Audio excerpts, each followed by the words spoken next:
So let me take you back a few years to when I started making classes on Skillshare and Udemy. If you didn't know, I have tens of thousands of classes sold on those platforms, and I'm a top teacher on Skillshare. And as I was making courses to get to that point, I was super consistent in making them. Every week I had a new course come out, basically a week, every 2 weeks, and I had this system to get there.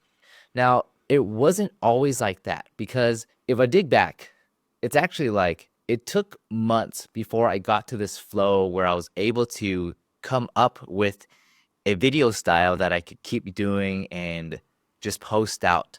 And then I became this publication machine. Like I would just publish so quick. And the thing is with consistency, it's kind of like when you've done something before, it's significantly easier the second time you go back and do it. For example, cooking. Imagine making that pasta dish. Everybody's made pasta, right? The first time that you make that dish, cutting up the garlic, you don't know how to cut it, you don't know how big to cut it, you don't know how hot to have the stove, you don't know what level of oil you should have. All of these things are things that you're considering the first time that you're making this pasta.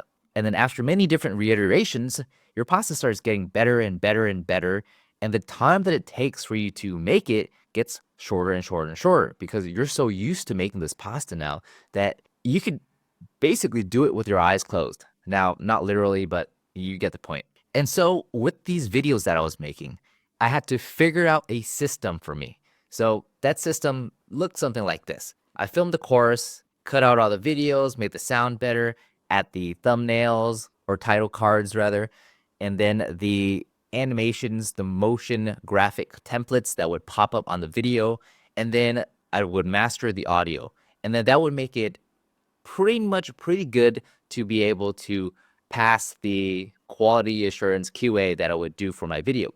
Now, this is also something that I had sent to my editor when I hired an editor to do my videos with me. I had a whole checklist for them, so their job was pretty easy because I had gone through all of the reiterations already, tested out all the concepts, made sure that what I want worked. And this was like testing out the size of the font, the spacing of the font, how the graphic should be, how the colors of the background image should be, what background images should I use. There's many different background images, reiterations that I went through. So I did all of this testing, and then when I picked up the editor, all he had to do was follow these steps, and then he had a pretty simple job.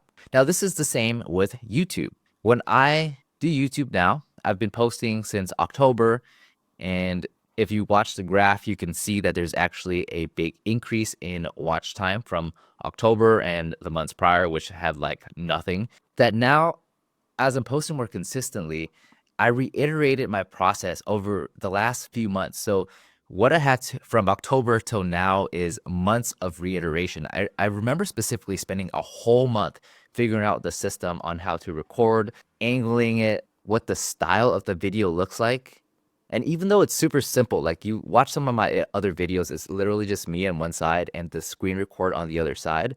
But there's so many different technicalities, like small little things that go into there, like the video card that I have to plug in, the sizing of that, how to change the graphic of me, whether it's like a little circle version of me or a full screen kind of version of me, and like testing out all of those different ones and choosing and knowing which situations to use that certain style of video for. And so the secret, or not really the secret, but like the big tip and the big help to how you can start posting more consistently is to come up with a system for your videos. Create yourself a pre-publication checklist like I do now, which essentially is just that video that I made, and then I go through the thumbnail that I do, which is on Canva, and I'm also coming up with a template for the thumbnails that I'm doing, and then the description, which includes the link to all the resources that I have out, and they're in every video description because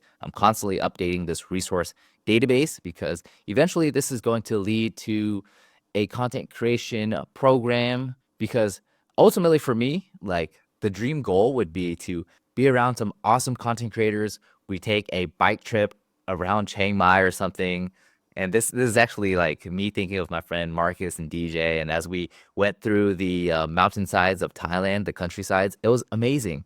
And we talked about content, we talked about how to make content, and we just inspired each other. So ultimately, the goal is to have a cohort that's live, that's creating beautiful content.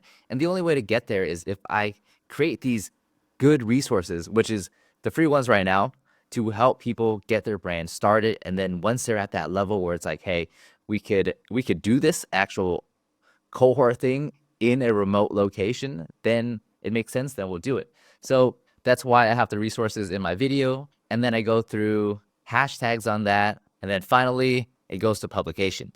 Also, I forgot to mention, typically too, on the Canva thumbnails, I have like 3 versions of it just because I'm still in that testing phase. So I'm testing out different versions of possible thumbnail styles that would resonate with my brand. Anyways, that's the update I have for you today. Let me know why you're not posting consistently. Maybe I can help, maybe I can give some advice, and I'll see you in the next video.